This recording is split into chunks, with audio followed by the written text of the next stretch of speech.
Allô? Mais non, hey! Aujourd'hui, qu'est-ce qu'on voit, chers amis? On voit les composantes d'un circuit électrique. Ouh, ça a l'air excitant, c'est nouveau. Parce que tu n'as pas vu ça en 1, tu n'as pas vu ça en 2, tu n'as pas vu ça en 3, tu n'as pas vu ça au primaire, tu n'as pas vu ça en maternelle, tu n'as pas vu ça à la maison, tu n'as pas vu ça dans le monde de ta mère. C'est spécial. Donc là, les composantes. Il y a 3 composantes principales. La première, la source d'énergie. Soit que tu vas utiliser une prise de courant électrique ou une pile. Et la source de courant, comment on représente ça? Tout simplement avec 2 bornes. Mais pourquoi M. Boyer qui a une borne qui est plus grande?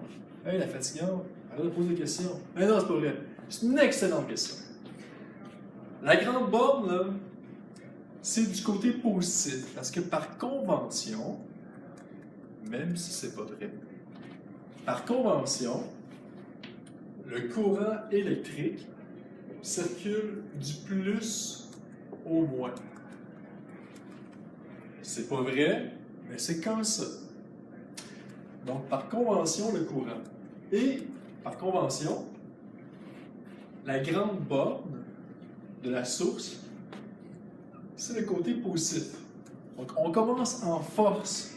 Et à la fin, on est plus fatigué. Ouf! La petite borne. Mais dans un circuit électrique, il ne faut pas juste une source. Ben non. Qu'est-ce qu'il faut? Il faut des fils électriques avec des matériaux conducteurs tels que les métaux. Par exemple, le fer. Donc, il faut des fils électriques. On les représente avec des lignes. Mais qu'est-ce qu'on met dans un circuit également? On met des appareils qui transforment l'énergie électrique en autre énergie. Par exemple, le moteur. Le moteur va prendre l'énergie électrique et le transforme en énergie M pour mécanique. Félicitations! Donc, le moteur, c'est un M majuscule, prend l'énergie électrique et le transforme en énergie mécanique. Les ampoules, là, il y en a qui vont se dire « Ah, les ampoules, c'est facile. Le symbole, c'est un A majuscule. » Non! Vraiment pas. Une ampoule, le symbole, c'est un X. Donc, on met une ampoule.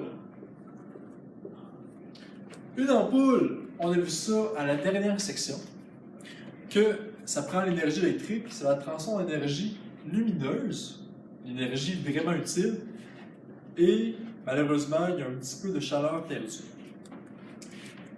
Tu pourrais aussi avoir dans ton circuit électrique une résistance pour diminuer le courant. Le résistor, ça permet que l'intensité diminue. Donc ici, une résistance, qu'est-ce que c'est? Le symbole, c'est comme des dents de crocodile. Ici. Et ça transforme l'énergie électrique en énergie thermique.